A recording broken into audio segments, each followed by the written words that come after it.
Well, hello, and welcome back to our daily devotional. Now, yesterday we were looking at the story where Elijah goes to meet the Lord at Mount Sinai, and how before he sets off on that journey, the angel of the Lord prepares food for him to strengthen him for the journey. And one of the points we were making yesterday was how interesting it is that God cares about our spiritual and eternal well-being, but also our physical needs. And I was thinking about that today, and it reminded me of the story in John chapter 21, where once again Jesus meets the physical needs of the disciples whilst also reaffirming them in their calling. So I'm going to read you John chapter 21, verses 1 to 11. Just a bit of backstory. Of course, we know that Peter had denied Jesus 3 times around the time of his crucifixion and capture.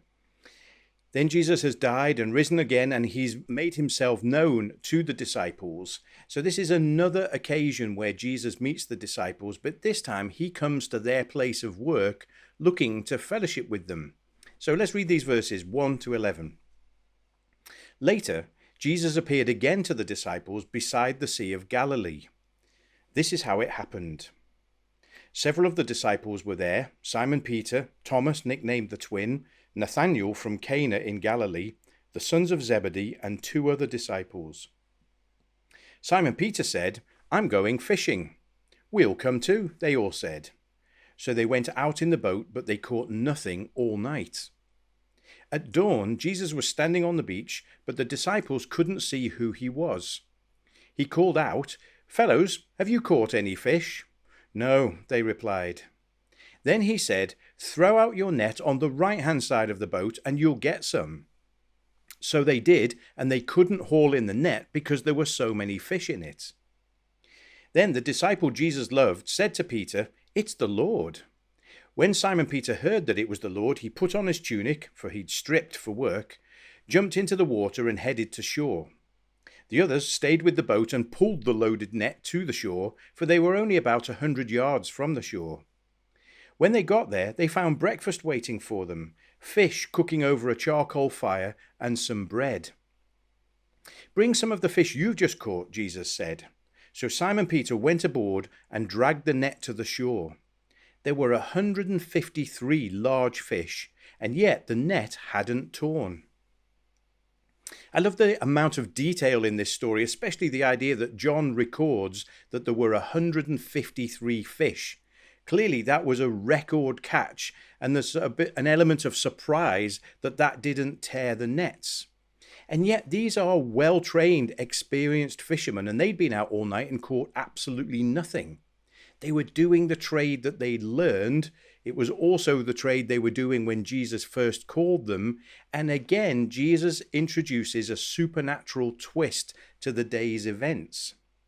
I am sure that there was nothing different about the water at the beginning and the end of this story, but somehow, because of Jesus' involvement, 153 large fish and however many small fish there were with them in that shoal all ended up right where the net went into the water.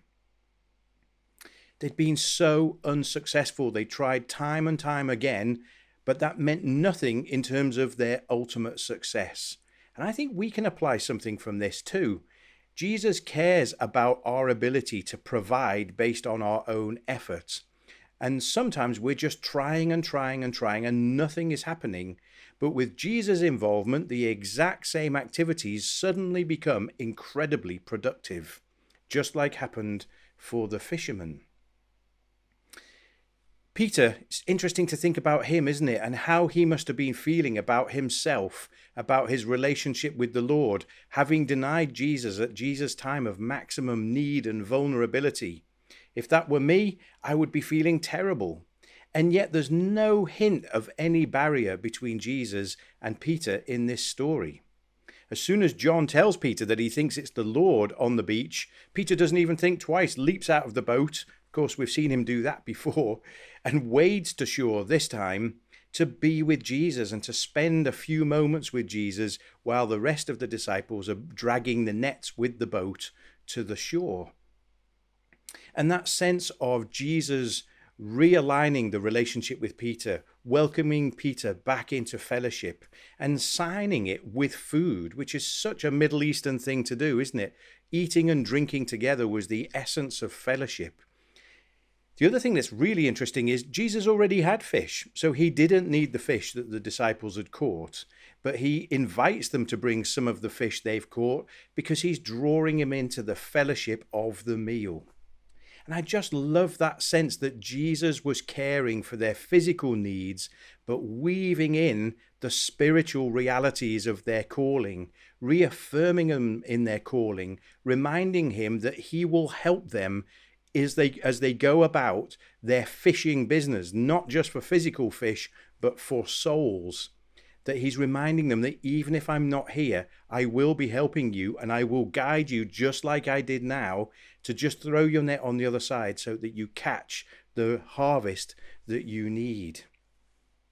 Jesus is so intimately woven into our world and our lives, isn't he? And even in the minute details, he's sending us a message about his involvement with us, his care for us, and his calling on us.